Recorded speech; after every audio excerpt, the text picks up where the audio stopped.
Before we start this video, take the kids out of the room because today's content is not very family-friendly. So, come with me and later you'll understand better. Yes. Today, I'm going to talk about when BMW created a car inspired by a vagina. Or the bonus hole as political correctness wants us to call it now, right? This crazy concept car had its conception started back in 2001, but it was only in 2008 that it was presented to the public. I remember seeing this car in a feature in the Four Wheels magazine, as I always mention here on the channel. I read that magazine a lot in my childhood. Its name is BMW Gina, as I like to call it, but they didn't forget the VA at the front. Gina stands for geometric functions in N adaptations. But this N adaptations here means something else. The meaning has some foundation, but we'll see that it's much more like an excuse not to call the car vagina. However, I can't take this car seriously because if we consider the correct pronunciation of the BMW acronym in German, it would be pronounced as Vagina. Although I can't take the name seriously, 15 years ago, when I read about the car, some things caught my attention. I think you'll be surprised at how interesting this Gina is. BMW Gina is the complete name of the car, and it features the strangest bodywork I've seen in all my years following the automotive world. It uses fabric instead of metal in the body panels. This fabric, commercially known as elastane textile fiber, or popularly called LYCRA, is similar to Durex. I don't care much about clothing, I don't understand fabrics. So, I googled LYCRA and it seemed like a bunch of pants that I thought were called workout pants, so I was completely lost. To summarize, BMW used this fabric coated with polyurethane, making Gina's body translucent, elastic, and water-resistant. BMW claims that Gina's fabric can withstand high and low temperatures without damage. They assert that the fibers don't wear out from stretching and the fabric doesn't emit or absorb any odors. I won't say anything more because, yes, Gina stretches and shrinks.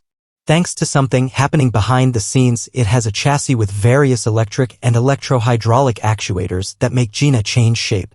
Such as in the headlights, which to me is like a new interpretation of the pop-up headlights from the 80s. It's like their eyes opening. They can either be fully open or slightly closed. It's like the car is trying to seduce you. And the cool thing is that back then, the car already used artificial intelligence to identify how much it needs to open the headlight to generate the necessary illumination. It's a very interesting and unconventional thing for that time. And it gets worse because the hood has other actuators that also open to reveal the engine underneath. And look at the shape of this thing opens into. Does it or does it not look like a Gina? Tell me in the comments what you think. I just hope I can monetize this video. And by the way, are even these rounded pieces at the end here that I don't really know what they are, but it implies something. And it gets even worse when we go to the interior because there's hardly any content, but the little that's there, tell me if I'm crazy, but it really seems like this brownish piece on top here, creating a double layer on the dashboard. This piece looks like something else, doesn't it? Please let me know in the comments what it really looks like. Because there are kids watching me. Anyway, let's go back a bit and talk more about the technical part of this car. This image shows the part of the structure that makes the door open, revealing some of the actuators that lift the door. And it becomes clear how challenging it is to get inside the Gina. I don't know if you agree with me, but the body, in general, always reminded me of the BMW Z8, but more modernized and sexualized. I couldn't find, not even from memory, the old article I read, and even searching on Google, I couldn't find any connection between the BMW Gina and the BMW Z8 or Z4 in terms of chassis. I thought they might somehow use the chassis of a BMW Z4 to create the Gina. Still, I didn't find any evidence that actually supported that. I believe it was just a visual reference.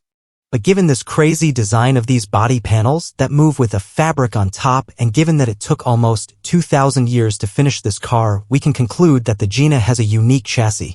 Regarding the engine that appears in that 500% explicit opening, it is a beautiful V8, the same V8 as the BMW M5, which is perhaps the most valued sedan of the brand today. Don't even look at the prices of this car, otherwise you will be sad. Despite Gina having a very aerodynamic shape, changing the side to improve the flow, creating that rear wing, despite possibly this fabric construction making the car lighter and combined with the 400 horsepower of this V8 engine, we can imagine that Gina would be a very fast sports car. Unfortunately, at least I didn't find any official and reliable data on Gina's performance. Unfortunately, there was no technical data released. It's just known that this engine is a V8. After all, this is the type of prototype made more to shock and generate marketing. Many people, including the one speaking to you, have numerous criticisms of the current BMW design. It seems like they want visual shock just for the sake of shock. Gina shocks you, but there's an entire artistic visual part behind it. It has different references compared to the snout of the BMW M4, right? Chris Bangle was the twisted mind behind this creation. He sought to challenge existing principles and conventional processes in the creation process. Whether the E65 is uglier than the G60 or not, I don't care. I'm a big fan of Chris Bangle's work at BMW. He also designed the E60 M5, a car that I find beautiful. He also designed the Fiat Coupe, in case you didn't know. Whenever they give him creative freedom, he creates controversial work that people either find beautiful or think is a terrible idea. He undoubtedly took it to the extreme with Gina. They may create technologically advanced versions that impress others more, but not me. Gina left an impression on me, and this video is a tribute to her. Since there's no official footage of her engine sound, I'll include the sound of the M5 E39, which would be something like this.